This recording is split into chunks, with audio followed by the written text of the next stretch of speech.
यह कहानी एक गरीब किसान की है जो अपने छोटे से गांव में रहता है।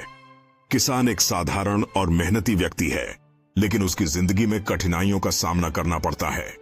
दूसरी तरफ एक निर्दयी सम्राट है जो अपने विलासिता में खोया हुआ है और गांव के लोगों की तकलीफों पर ध्यान नहीं देता।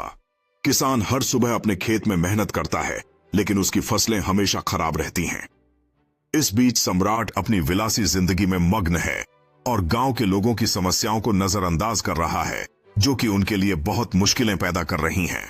किसान की मेहनत और उम्मीदें असफल हो जाती हैं, जिससे उसकी जिंदगी में निराशा छा जाती है। सम्राट को किसानों की समस्याओं की कोई परवाह नहीं है। वह बस अपनी सत्ता और धन पर गर्व करता है। किसान अपने साथियों को इकट्ठा करता है और उन्हें अपने हालात के बारे में बताता है, जिससे उनमें एकजुटता का जज्बा पैदा होता है। सम्राट को यह बिल्कुल नहीं पता कि उसकी क्रूरता की वजह से गांव के लोग अब उसके खिलाफ मिलकर खड़े हो रहे हैं। किसान और उसके साथी गांव के लोगों के साथ मिलकर सम्राट के खिलाफ प्रदर्शन करने के लिए निकल पड़ते हैं। उनके दिलों में उम्मीद और संघर्ष की आग जलती है। लेकिन सम्राट को यह खबर मिलती है कि उसके खिलाफ विद्रोह हो रहा है और अब वह हताश और चिंतित महसूस करता है।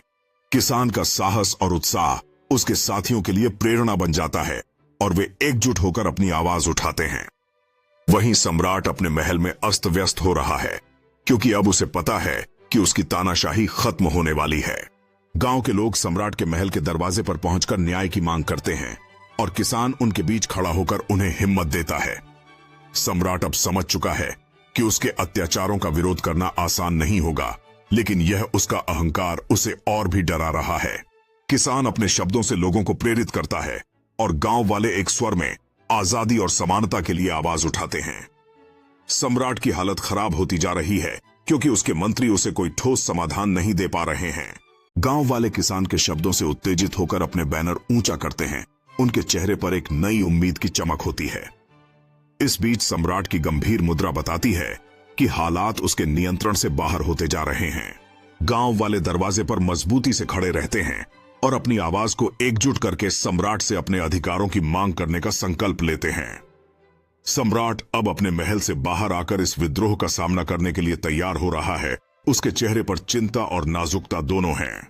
किसान आगे बढ़कर सम्राट से बात करता है, एक तरफा बातचीत की बजाय सहानुभूति और समझ की मांग करता है। सम्राट अब अपने पूर्व के अहंकार को छोड़कर गांव वालों की कठिनाइयों को समझने लगा है। किसान अपनी भावनाओं को उजागर करके गांव वालों की मांगों को पेश करता है और भीड़ उनकी बातों को ध्यान से सुनती है। सम्राट अब धीरे धीरे सिर हिला